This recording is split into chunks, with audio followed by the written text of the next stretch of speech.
नमस्कार दोस्तों, स्वागत है आप सभी लोगों का इंडियन फ्लाइंग के इस वक्त की नई अपडेट में। आज के इस वीडियो में आप सभी लोगों के साथ शेयर करने वाले हैं कि एयरलाइंस और ट्रैवल से कौन कौन सी बड़ी अपडेट निकल कर सामने रही है। पहली बड़ी खबर की जानकारी DGCA की तरफ से सामने रही है।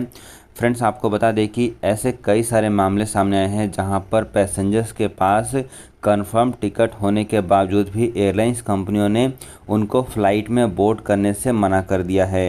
इन सभी चीज़ों को देखकर यहां पर DGCA की तरफ से एक वार्निंग जारी करके सभी एयरलाइंस कंपनियों को ये बोला गया है कि ऐसी गलती यदि एयरलाइंस कंपनियां करती हैं जहां पर पैसेंजर्स के पास कंफर्म टिकट है लेकिन इसके बावजूद भी यदि उनको फ़्लाइट में नहीं चढ़ने दिया जाता तो ऐसी सभी एयरलाइंस कंपनियों के ऊपर कड़ी कार्रवाई की जा सकती है। अभी हाल ही में कई सारे ऐसे मामले सामने आए हैं जहां पर पैसेंजर्स के पास कंफर्म टिकट होने के बावजूद भी ऐसे कई सारे पैसेंजर्स को फ़्लाइट में नहीं चढ़ने दिया गया है। इन सभी चीज़ों को देखते हुए ही DGCA की तरफ से ये नई वार्निंग एयरलाइंस कंपनियों को दी गई है।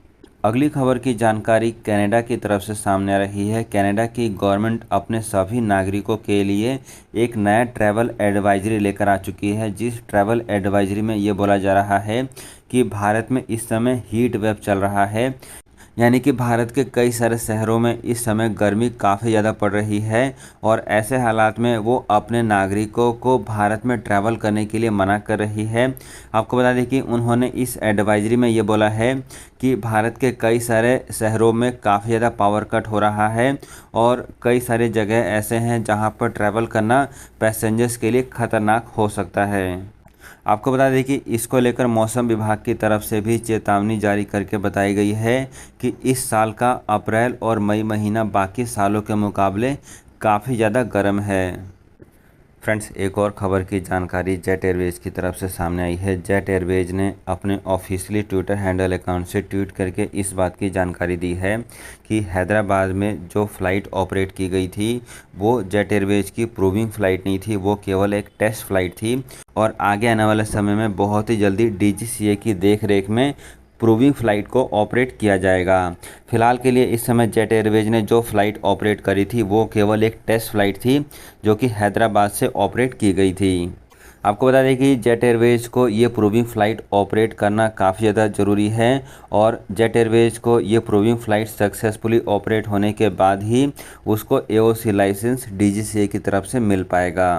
फ्रेंड्स, अगली खबर दुबई एयरपोर्ट से भी जान लेते हैं। आपको बताना चाहेंगे कि दुबई एयरपोर्ट के रनवे के बंद होने के बाद अब अगले 45 दिनों तक दुबई एयरपोर्ट पर ऑपरेट होने वाली कई सारी उड़ानों को उसके पास ही एक दूसरे एयरपोर्ट जिसका नाम अल मख्तूम इंटरनेशनल एयरपोर्ट है, वहां पर कई सारी फ़्लाइटों को डाइवर्ट किया जाएगा। इसके साथ साथ शारजा एयरपोर्ट पर भी कई सारी उड़ानों को डाइवर्ट किया जाएगा।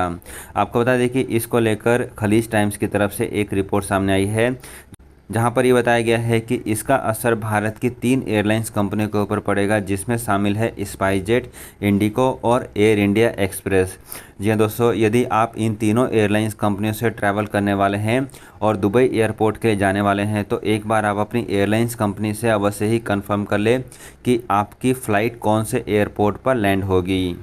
फ्रेंड्स, अगली और आखिरी अपडेट इथोपियन एयरलाइंस कंपनी से जान लेते हैं। आपको बताना चाहेंगे कि इथोपियन एयरलाइंस जो कि अफ्रीका की सबसे बड़ी एयरलाइंस कंपनी है वो यहाँ पर प्लानिंग कर रही है कि भारत में अपनी उड़ानों की संख्या को बढ़ाई जाए। जी हाँ दोस्तों, यहाँ पर जो खबर सामने आ रही है उसके अनुसार ये बताया जा रहा है कि इथोपियन एयरलाइंस को भारत में एक सप्ताह में 35 फ़्लाइटों को ऑपरेट करने की मंजूरी मिल चुकी है और बहुत ही जल्दी इथोपियन एयरलाइंस दिल्ली, मुंबई, बेंगलुरु और चेन्नई इन जैसे लोकेशन से अपनी फ़्लाइटों की संख्या को बढ़ाने वाली है। आपको बता दें कि यदि आप भारत में हैं और अफ्रीका में ट्रैवल करने वाले हैं तो इथोपियन एयरलाइंस आपके लिए एक काफ़ी अच्छा ऑप्शन हो सकता है, जिसके माध्यम से आप आसानी से ट्रैवल कर सकते हैं। सो फ्रेंड्स, ये थी आज के एयरलाइंस और ट्रैवल से जुड़ी हुई कुछ बेहद ज़रूरी और काम की अपडेट। ऐसी और खबरों को रेगुलर बेसिस पर जानने के लिए चैनल को जरूर सब्सक्राइब कर लें ताकि आपको लेटेस्ट अपडेट समय पर मिलती रहे।